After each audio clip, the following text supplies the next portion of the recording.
Salam sejahtera, terima kasih karena bersama dengan saya di Nazilin Unity Channel. Tuan-tuan dan puan-puan sekalian, isu paling hangat di mahkamah hari ini apabila Rosmah Mansur dianggap sudah menang dalam satu kes rayuan, apabila AGC menarik balik rayuan terhadap pembebasan Rosmah berkait dengan cukai. Tuan-tuan dan puan-puan sekalian, apabila Rosmah dibebaskan tiada rayuan daripada Jabatan Peguam Negara, ini menimbulkan pelbagai spekulasi. Termasuklah ada yang kata, jangan-jangan Najib akan dibebaskan juga minggu ini. Untuk perkara Najib dibebaskan minggu ini atau tidak, itu mungkin hanya satu spekulasi yang besar. Tidak ada apa-apa berita yang menunjukkan Najib boleh dibebaskan seawal itu. Tetapi harus kita ingat sekarang ini Najib masih menunggu keputusan untuk rayuan titah edendum beliau. Kalau betul Najib dapat perintah edendum tersebut, maka dia boleh keluar secara serta-merta daripada penjara dan duduk menikmati masa-masa penjaranya di rumah pula.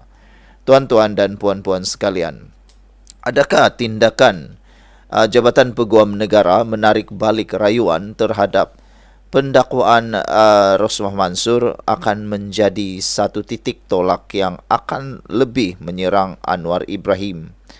Tuan-tuan dan puan-puan sekalian, sekarang ini Anwar Ibrahim diserang bertubi-tubi dari kiri, kanan, depan, belakang. Isu tentang perjanjian timbal balik Malaysia Amerika Serikat juga menjadi peluru utama yang menembak Anwar sekarang ini, sehingga kan ramai yang menganggap isu itu boleh memudaratkan pentadbiran Anwar Ibrahim. Ada lagi isu yang lain yang juga boleh memudaratkan Anwar Ibrahim, ialah apabila setiausaha kanan beliau Samsul Iskandar Akin juga sedang didakwa berkait dengan rasuah dan juga salah guna kuasa. Tuan-tuan dan puan-puan sekalian, ditambah pula isu sekarang ini di mahkamah apabila AGC menarik balik rayuan berkait perkara tersebut. Ada yang cuba menasihati, kata mereka, kalah menang belakang cerita, lawan dulu. Kenapa pula perlu tarik diri, kata mereka.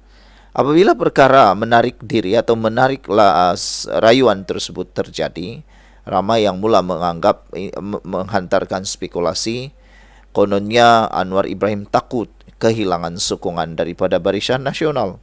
Aku pun terpikir-pikirlah kan, macam mana pula Anwar Ibrahim boleh kehilangan sokongan daripada Barisan Nasional?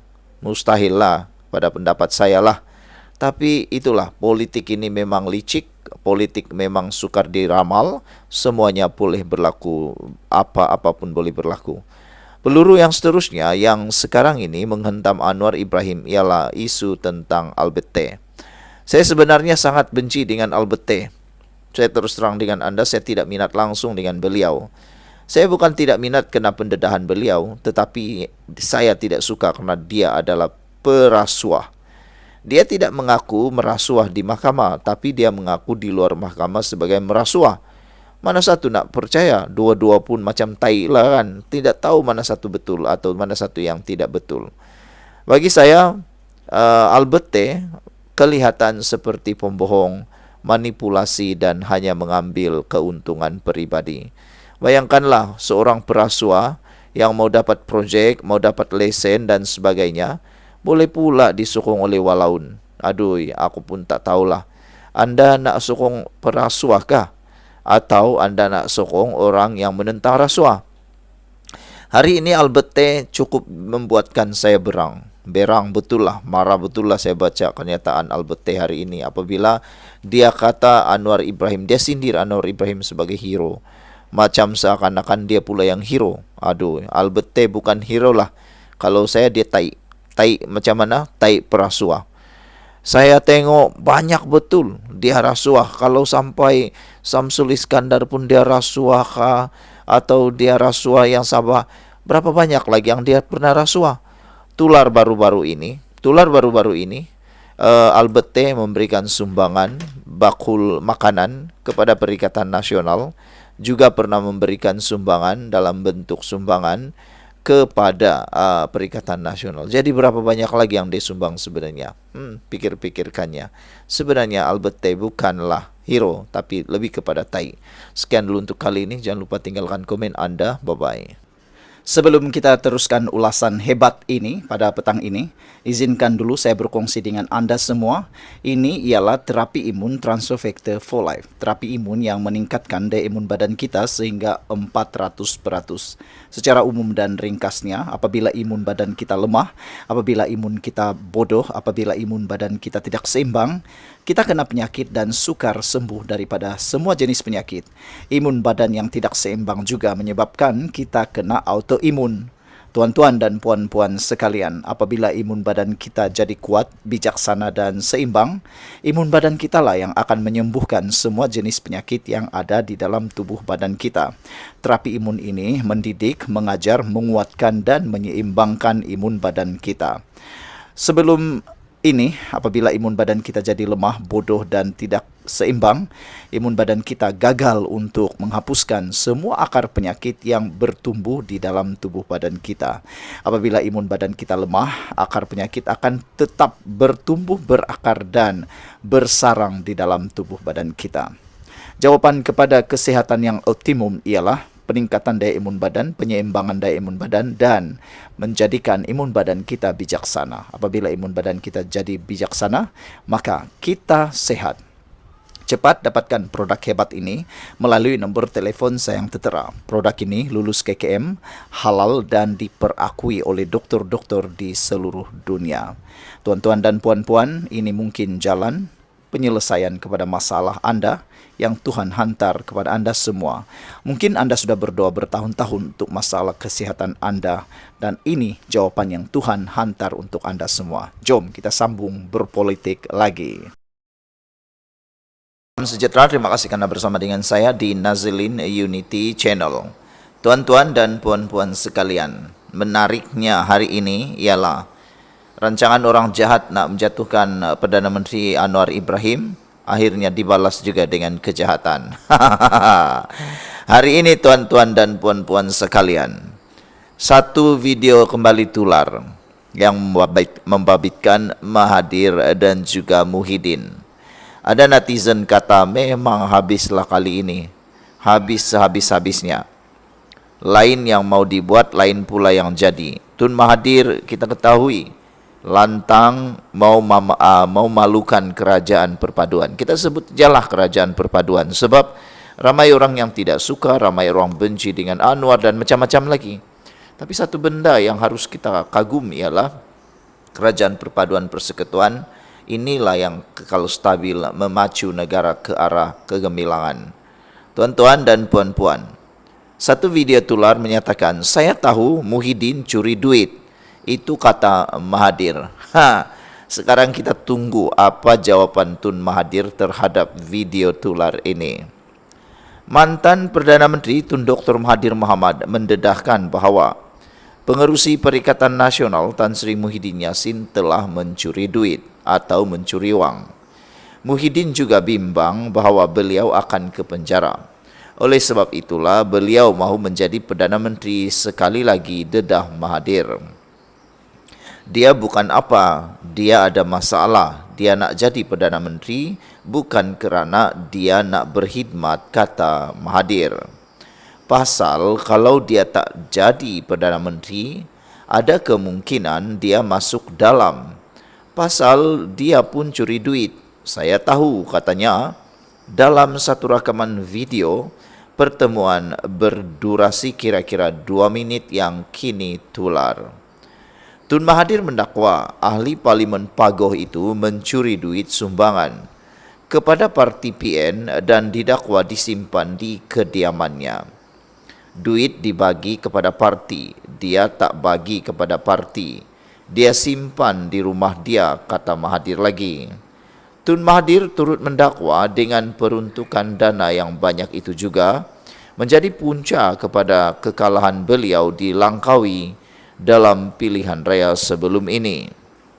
Kata Mahathir, duit itulah dia belanja banyaklah sampai saya kalah di Langkawi, kata Mahathir.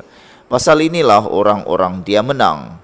Katanya yang tewas dalam pertembungan 5 penjuru ketika pilihan raya umum ke-15 PRU 15 sehingga hilang uang deposit.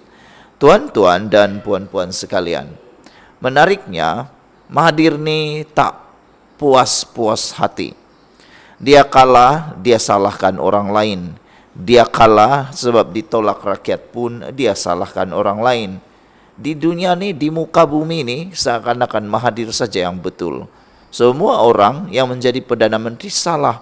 Kalau dia tak suka, dia pecat. Pandai-pandai dia pecatkan. Anwar Ibrahim pun dia minta juga turun. Dia mengumpat kononnya Muhyiddin nak jadi Perdana Menteri kali kedua. Padahal dia juga, Mahathir juga sudah jadi kali kedua Perdana Menteri. Dan mahu juga ada niat lagi nak jadi Perdana Menteri kali ketiga. Walaupun dah terlalu tua, uzur. Tuan-tuan dan puan-puan sekalian, saya rasa kenyataan Mahathir tentang dia kalah sehingga hilang wang deposit di Langkawi bukan juga disebabkan oleh sepenuhnya dakwaan seperti yang didakwa Mahathir ini kerana duit terlalu banyak yang diguna oleh Muhyiddin. Tapi ada yang menjangka atau yang ada netizen kata Mahathir kalah di Langkawi bukan sebab kerana rasuah atau duit atau dan sebagainya, tapi kerana penolakan rakyat sendiri terhadap Mahathir. Kalau betul Mahathir kalah kerana mainan uang itu, dia hanya akan kalah sedikit. Tapi ini kalah teruk, sampai uang deposit pun tak boleh didapat lagi. Jadi tuan-tuan, itu satu sentimen yang jelas, isyarat jelas Mahathir tidak disukai lagi oleh rakyat Langkawi. Bukan kerana dia kalah sebab uang. Tuan-tuan dan puan-puan sekalian, Mahathir kena berhentilah membuat benda-benda yang tidak memberi faedah kepada negara Malaysia ini. Berhentilah berdendam, berhentilah menyalahkan orang lain, berhentilah buat sesuatu yang pada hemat saya hanya merugikan negara ini. Bermuhasabahlah. Saya rasakan Mahathir kena belajar untuk menerima bahawa dia sudah kalah. Dia kena menerima bahawa dia juga sudah membangun negara ini dan harus berhentilah. Kita tidak boleh nafikan Mahathir memang sudah menyumbang terhadap negara kita ni. Mahathir sudah menyumbang begitu luar biasa. Dia menjadi bapa kemodenan negara Malaysia.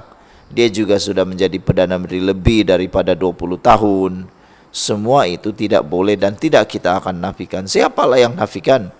Kita semua mengiktiraf Mahathir. Tapi kita juga semua mahu supaya Mahathir berhenti daripada terlibat lagi. Kritik sini sana, mengotailah payung besar lah, payung kecil lah, buat sekretariat ini itulah.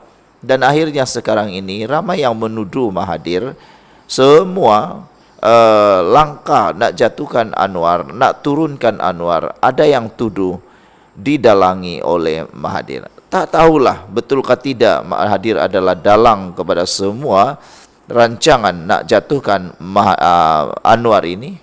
Kita pun tak tahu kebenaran itu. Tapi itulah, gara-gara Mahathir masih lagi aktif, masih lagi terlalu mengkritik negara, orang pun tuduh dia. Kadang-kadang saya pun kesian dengan Mahathir, dah terlalu tua, terpaksa pula menanggung derita, dikecam, dicemu, maki hamun dan sebagainya oleh rakyat Malaysia. Sepatutnya dengan usia yang sudah terlalu tua itu, dia tidak perlu lagi dikecam, dimalukan dan sebagainya. Patutnya dia menuai apa yang dipanggil amal.